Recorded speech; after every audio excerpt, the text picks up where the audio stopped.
नमस्कार, मी तेजू काटवटे. तुम्ही पाहताय न्यूज 18 मराठी. बुलेटिनला सुरुवात करूयात. पहिलीच बातमी आहे गॅस सिलेंडरच्या काळा बाजारासंदर्भातली. राज्यात एकीकडे गॅसचा तुटवडा होत असताना दुसरीकडे गॅसचा काळा बाजार करण्यात येतोय. भिवंडीतील वडपे इथे गॅस सिलेंडरचा काळा बाजार उघडकीस आलाय. यावेळी जिल्हा नियंत्रण शिधा विभागाने धाड टाकत 84 सिलेंडरसह 3 टेम्पो जप्त केलेत. टेम्पो आणि एका छोट्या गाडीतून बेकायदेशीरपणे गॅसची विक्री केली जात असताना ही कारवाई करण्यात आली आहे. या प्रकरणी 2 जणांवर कारवाई करण्यात आली आहे, तर दुसरीकडे भंडाऱ्यात हॉटेल आणि खानावळींवरही छापा टाकण्यात आलाय.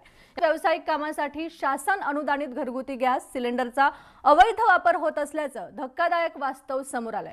एकूण 3 ठिकाणी कारवाई करत 8 सिलेंडर जप्तही करण्यात आलेत.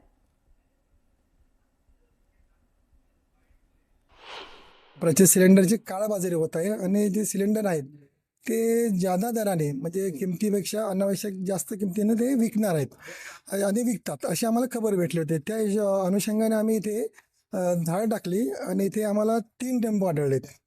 त्या टेम्पोमध्ये आम्हाला एकूण 84 सिलेंडर आढळून आले. त्याच्यामध्ये विविध कंपनीचे आहेत, म्हणजे जसं की भारत गॅस, HP कंपनीचे, गो गॅस आणि गॅस वन. तर हे आम्ही सर्व सिलेंडर जप्त केलेले आहेत. राज्यात मुबलक घरगुती गॅस सिलेंडरचा साठा असल्याचा दावा राज्य सरकारकडून केला जातोय.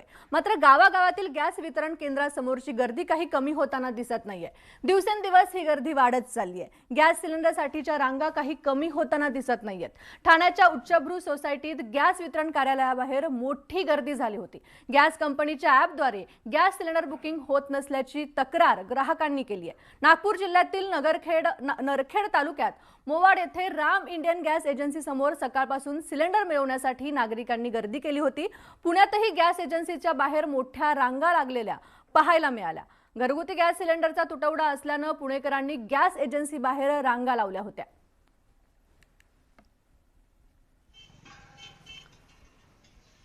आपण ही 4 दृश्य बघतोय. कराड, शिर्डी, यवतमाळ आणि वाशिम मध्येही गॅस पुरवठा सुरळीत होत नसल्याने नागरिकांनी रांगा लावल्याचं पाहायला मिळतंय.